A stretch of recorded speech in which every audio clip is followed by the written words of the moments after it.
दो तस्वीरें काफी ज्यादा अहम है। एक, गृह मंत्री अमित शाह जब जाकर देखे, मुझे लगता है कि पहली बार इतनी देर तक दोनों मंच पर खड़े होकर एक दूसरे के आमने सामने हालचाल लेते हुए दिखाई दे। बड़ी सारी खबरें आती हैं, लेकिन ये तस्वीरें अपने आप में काफी ज्यादा महत्वपूर्ण है। आदेश से एक टिप्पणी ले लेती हूँ, बहुत देर से हमारे साथ जुड़े हुए हैं। आदेश, इन तस्वीरों पर आपकी टिप्पणी। अब कई बार उत्तर प्रदेश को लेकर अलग तरह की सियासत इस देश की राजनीति में हुई है, लेकिन आज सभी सवालों का जवाब देती हुई मंच की ये तस्वीरें। गृह मंत्री अमित शाह हालचाल ले रहे हैं योगी आदित्यनाथ का, क्योंकि 27 में वहां पर चुनाव है और बीजेपी ने जैसा प्रदर्शन महाराष्ट्र में किया है वैसा ही प्रदर्शन वहां पर भी करने की चुनौती रहेगी।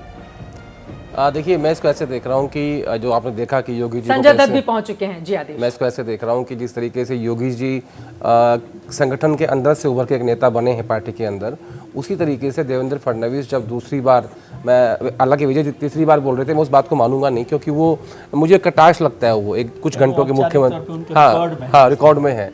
तो मुझे लगता है कि दूसरी बार महाराष्ट्र का मुख्यमंत्री बनना और ऊपर से 54 साल की एज होना, संघ का समर्थन होना, ये सब बीजेपी के अंदर अब दो लीडरशिप उभर के सामने आई हैं, जिसमें योगी आदित्यनाथ हैं जो सेकंड टाइम चीफ मिनिस्टर हैं उत्तर प्रदेश के, और इसी तरीके से देवेंद्र फडणवीस हैं जो सेकंड टाइम चीफ मिनिस्टर हैं, और इन दोनों की आयु इनके साथ है और इन दोनों के साथ संघ है।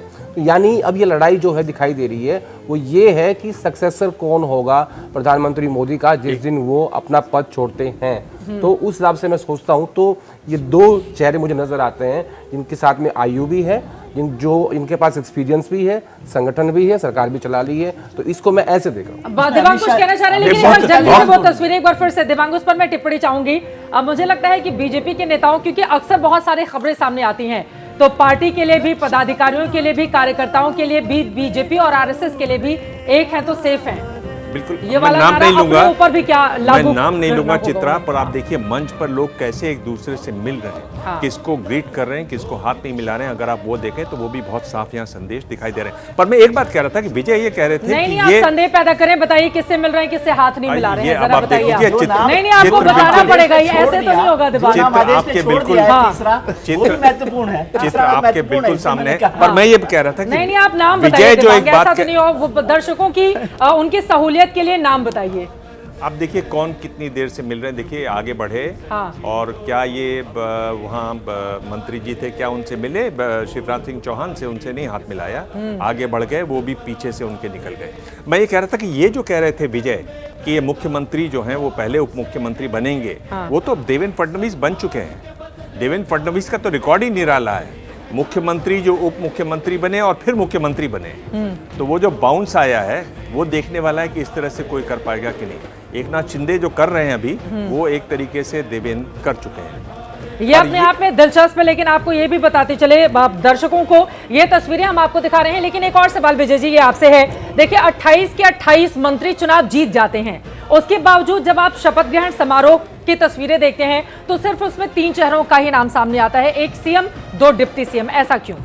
वो खास वजह है कि जो एकनाथ शिंदे साहब हैं खासतौर से, उनकी तरफ से मंत्रियों की लिस्ट नहीं दी गई अभी तक, क्योंकि अभी तक तो शिंदे साहब का ही खुद का तय नहीं हो रहा था, तो वो नहीं दिया गया। तो ये नहीं हो सकता था कि केवल भारतीय जनता पार्टी के मंत्रियों को बना दिया जाए या अजीत पवार साहब के भी जो ग्रुप है एनसीपी उसको बना दिया जाए। तो तीनों के मंत्री मेरे ख्याल से 16-17 तारीख के बीच में, उससे पहले 16-17 से वो सेशन शुरू होने वाला वहाँ विधानसभा का नागपुर में, तो उससे पहले ही 12-13 तारीख तक मंत्रिमंडल बन जाएगा। उसमें केवल वजह थी एकनाथ शिंदे की वजह से, लेकिन जो फॉर्मूला बनाया है वो 6-1 का बनाया गया है कि 6 एमएलए पर 1 मिनिस्टर होगा, मतलब जितनी पार्टी के जितने एमएलए होंगे उसमें 6 एमएलए। इसमें एक फोटो जो है भूपेंद्र यादव भी, भूपेंद्र यादव की बड़ी भूमिका इन चुनावों में रही है, वो इंचार्ज रहे हैं। और एक फोटो जो नहीं दिख रही वो है अतुल लिबिये की, जो आरएसएस के सह सरकार्यवाह हैं, जिन्होंने पूरे इस इलेक्शन को देखा है और उसको मैनेज करने की रणनीति बनाने में बड़ा काम किया कि 3000 स्वयंसेवकों को लगाकर उन्होंने इस चुनाव को लड़ा।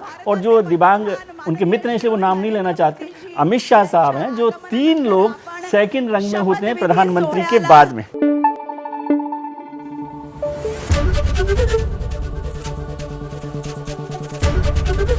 एबीपी न्यूज आपको रखे आगे।